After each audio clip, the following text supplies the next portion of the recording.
स्वाती 8 महिन्यांची गरोदर होती. काम करताना अचानक ती पाय घसरून जमिनीवर पडली. ती खाली पडलेली बघून तिची सासू थंड स्वरात म्हणाली, तिची ती स्वतः घसरून पडली आहे. पण त्यांचं बोलणं ऐकून दारात उभ्या असणाऱ्या तिच्या नवऱ्याचा, रवीचा त्याच्या आईवरचा असणारा विश्वास तुटला आणि सत्य त्याने त्याच्या डोळ्यांनी बघितलं. त्यावेळी स्वाती 8 महिन्यांची गरोदर होती.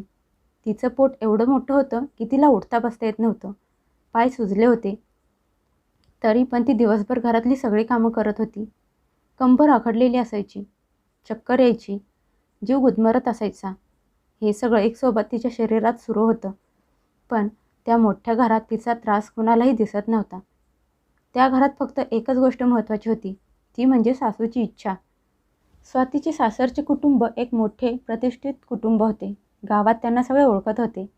बाहेर त्यांचा खूप मानसन्मान होता, नाव होतं. पण त्या मोठ्या घरात 4 भिंतीच्या आत काय चालू आहे कुणालाच माहीत नव्हतं. त्यांचा जुना वाडा होता. अंगणात तुळस वृंदावन होती. वाड्याचे दार खूप जाड आणि जुन्या काळातलं होतं. आणि घरात प्रत्येक गोष्टींवर जुन्या परंपरेचं ओझं. स्वातीचा नवरा रवी एका कंपनीत मॅनेजर होता. त्यामुळे तो सकाळी लवकर घरातून बाहेर जायचा आणि रात्री उशिरा घरी परत यायचा.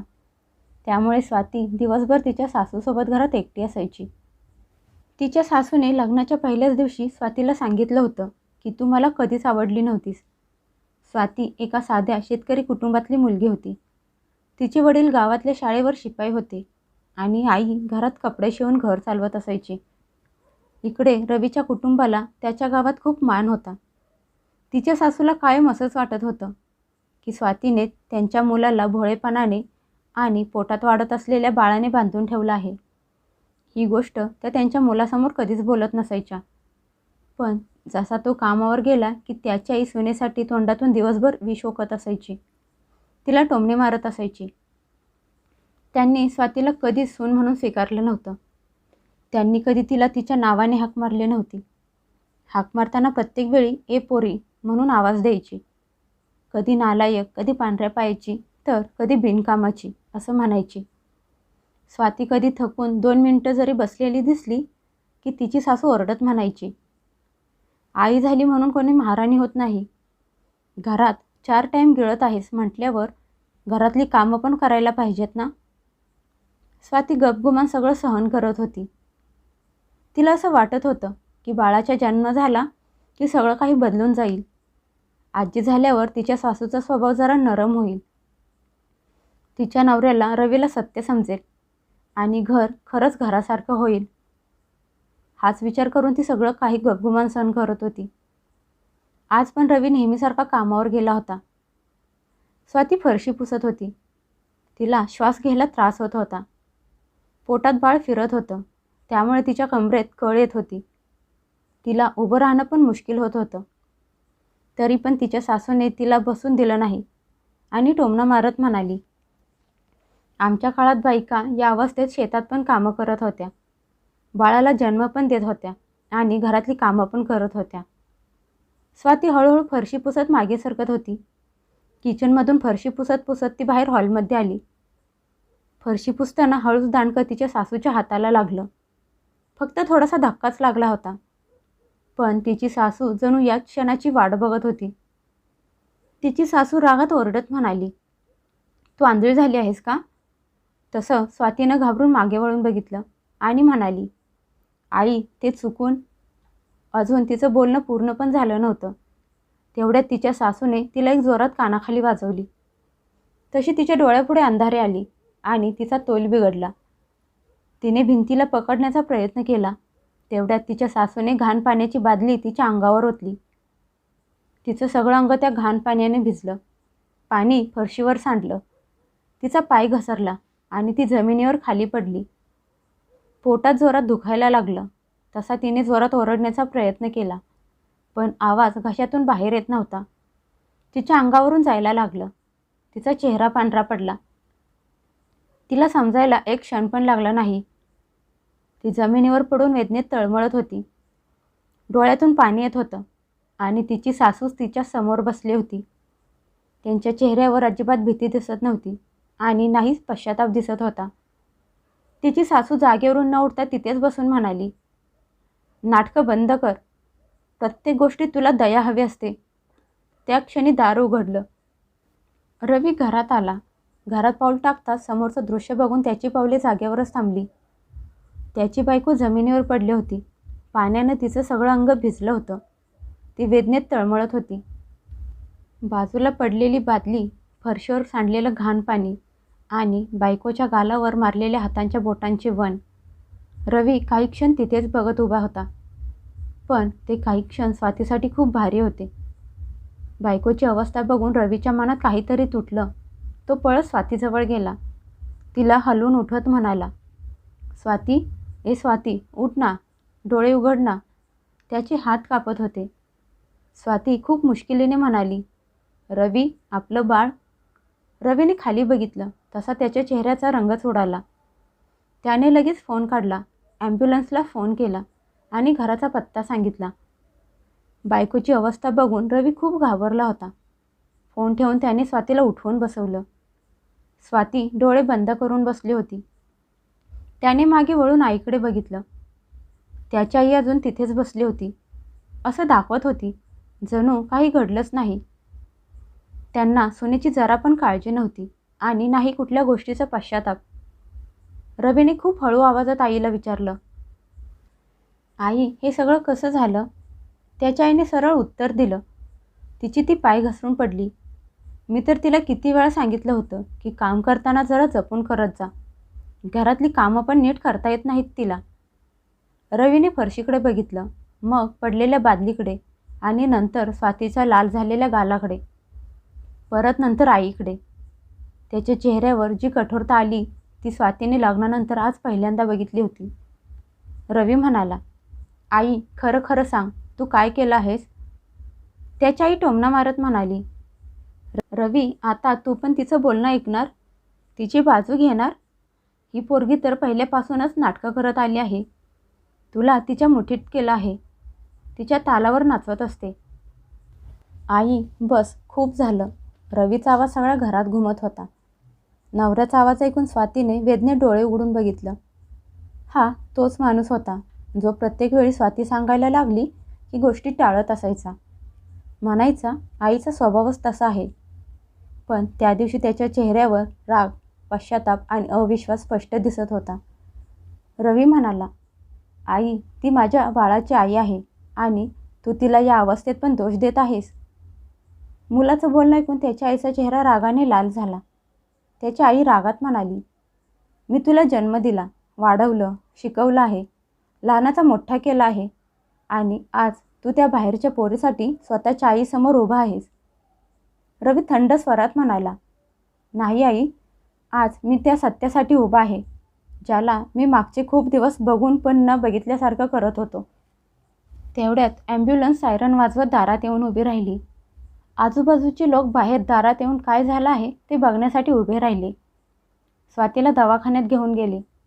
रवी पण तिचा हात पकडून ॲम्ब्युलन्समध्ये बसला. दवाखान्यात गेल्या गेल्या डॉक्टरांनी लगेच तिला ऑपरेशन करायला घेतलं. रवीला बाहेर थांबवलं. आत जाताना स्वातीने एकदा डोळे उघडून नवऱ्याकडे बघितलं. रवीच्या डोळ्यात भीती दिसत होती. मन घाबरलेलं होतं. ते काही तास त्याच्यासाठी खूप अवघड होते. रवी कधी बसायचा तर कधी इकडून तिकडे टेन्शनमध्ये फेऱ्या मारत होता. त्याचवेळी त्याला स्वातीचं बोलणं आठवायला लागलं. स्वातीने कितीतरी वेळा बोलता बोलता त्याला इशारा दिला होता. त्याच्या आईबद्दल सांगायचा प्रयत्न केला होता. ती म्हणत असायची, तुमची आई मला दिवसभर जरा पण आराम करून देत नाही. कितीतरी वेळा त्याने स्वातीला रात्रीची एकटी रडत असताना बघितलं होतं. कितीतरी वेळा त्याला तिच्या चेहऱ्यावर थकवा दिसला होता, अपमान दिसला होता आणि त्याने प्रत्येक वेळी त्या गोष्टी बघून न बघितल्यासारख्या केल्या होत्या. प्रत्येक वेळी त्याने त्या गोष्टीला घराची जबाबदारी म्हणून टाळलं होतं. आज रवीला असं वाटलं की जर काही चुकीचं घडलं तर तो स्वतःला कधीच माफ करू शकणार नाही. शेवटी खूप वेळाने बाळाच्या रडण्याचा हलका आवाज बाहेर आला. काही वेळाने डॉक्टर बाहेर आले आणि म्हणाले, अभिनंदन, मुलगी झाली आहे, पण वेळेअगोदर झाली आहे. तिचं वजन खूप कमी आहे. तिला काही दिवस दवाखान्यात काचेत ठेवायला लागणार आहे, पण काही सांगू शकत नाही. डॉक्टरांचं बोलणं ऐकून रवी डोकं पकडून खाली बसला. आणि रडायला लागला. काही वेळांनी स्वातीला वॉर्डमध्ये शिफ्ट केल्यानंतर तो स्वातीला बघायला गेला. ती खूप कमजोर दिसत होती. डोळ्यांच्या खाली काळे डाग पडले होते. ओठ सुकले होते. पण जसं तिनं नवऱ्याला बघितलं तशी हळू आवाजात म्हणाली, रवी, आपलं बाळ. रवी तिच्याजवळ बसला. तिचा हात हातात घेतला आणि हळू आवाजात म्हणाला, स्वाती, मला माफ कर. तू एवढ्या वेळा मला सांगायचा प्रयत्न केलास, तरी पण मी सगळ्या गोष्टी बघून न बघितल्यासारख्या केल्या. त्या गोष्टींकडे दुर्लक्ष केलं. तुला एकटीला सोडलं. नवऱ्याचं बोलणं ऐकून स्वातीच्या डोळ्यातून पाणी आलं. ती थकलेल्या आवाजात म्हणाली, रवी, चूक तुमची नाही. पण रवी म्हणाला, नाही स्वाती, सगळी चूक माझीच आहे. मी सगळं जाणून घेऊ शकलो असतो, पण मी जाणून घेण्याचा प्रयत्नच केला नाही. थोड्या वेळाने एक नर्स बाळाला घेऊन आली. त्याचे डोळे बंद होते. हलका हलका श्वास घेत होतं. त्याची बोटं तर एवढी छोटी होती की हात लावायला पण भीती वाटत होती. बाळाला बघून स्वातीच्या डोळ्यातून पाणी यायला लागलं आणि रवी त्याच्याकडे बघतच राहिला. रवी हळू आवाजात म्हणाला, हिचं नाव मीरा. स्वातीने पण होकार दिला. त्याच दिवशी रवीने दवाखान्यात एक मोठा निर्णय घेतला. दुसऱ्या दिवशी तो घरी आला. खोलीत जाऊन बॅग भरल्या. त्याच्या हातात 2 बॅग होत्या आणि चेहऱ्यावर एक कठोरता जी त्याच्या आईने कधी बघितली नव्हती. त्याच्या हातात बॅग बघून त्याची आई म्हणाली, रवी, हे सगळं काय आहे? रवी सरळ म्हणाला, मी हे घर सोडून निघालो आहे. त्याची आई हसायला लागली आणि म्हणाली, रागात आहेस का? 2 दिवसात बरा होशील. रवी म्हणाला, नाही, मी गावात एक घर भाड्याने घेतलं आहे आणि मी, माझी बायको आणि माझी मुलगी तिथेच राहणार आहोत. हे ऐकून त्याची आई मोठ्या आवाजात म्हणाली, तू मला सोडून निघाला आहेस का? रवी म्हणाला, आई, मी तुला सोडत नाही, तर माझ्या बायकोला आणि मुलीला वाचवत आहे. हे ऐकून त्याच्या आईचा चेहरा बदलला. त्यांच्या चेहऱ्यावर रागाऐवजी भीती दिसायला लागली. त्या म्हणाल्या, मी जाणून बुजून काही केलं नाही. ती स्वतः घसरून पडली होती. रवीने हातातली फाईल उघडली. त्यात स्वातीचे रिपोर्ट आणि शेजारच्या कामवाल्या बाईचा जबाब होता. त्यात लिहिलं होतं की रवीची आई त्यांच्या सुनेकडून दिवसभर काम करून घेत असायची. तिच्यावर ओरडत असायची आणि त्या दिवशी तिने ओरडण्याचा आवाज ऐकला होता आणि कानाखाली मारलेली पण बघितली होती. आई, सत्य कधीच लपून राहत नाही आणि मी पण ते लपून ठेवण्याचा प्रयत्न करणार नाही. त्याची आई काही क्षण स्तब्ध झाली आणि मग नंतर म्हणाली, एका बाईने माझ्या मुलाला माझ्यापासून हिसकावून घेतलं. आईचं बोलणं ऐकून रवी हैराण होऊन बघायला लागला आणि म्हणाला, नाही आई, हा तुझा गैरसमज आहे. तुझा मुलगा त्या दिवशी तुझ्यापासून लांब झाला होता, ज्या दिवशी तू माझ्या बायकोला माणूस समजायचं बंद केलं होतंस. असं म्हणत त्याने बॅग उचलल्या आणि मागे वळून न बघता घरातून बाहेर निघून गेला. 15 दिवसांनी स्वाती दवाखान्यातून बाळाला घेऊन घरी आली.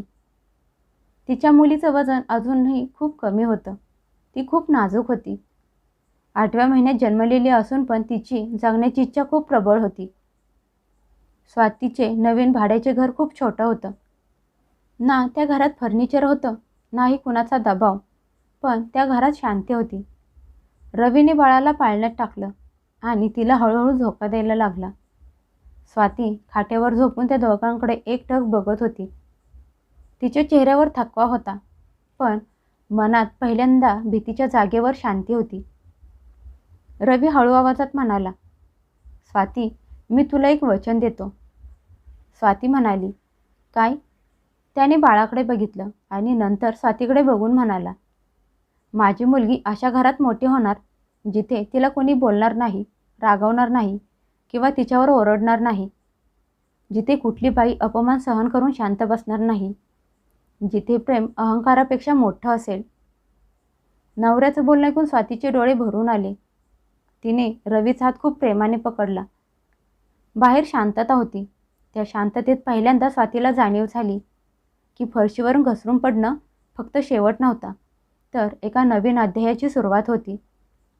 एक घर तुटून एका नवीन घराची, नवीन संसाराची सुरुवात होती. ज्या अपघाताने तिचं आयुष्य हिसकावून घेण्याचा प्रयत्न केला होता त्यानेच तिला एक नवीन आयुष्य दिलं होतं. छोटीशी, साधारण पण सुरक्षित. आणि कितीतरी वेळा आयुष्य असंच न्याय करत असतं. पहिले सगळं काही हिसकावून घेतं आणि मग तिथूनच नवीन आयुष्याला सुरुवात करतं.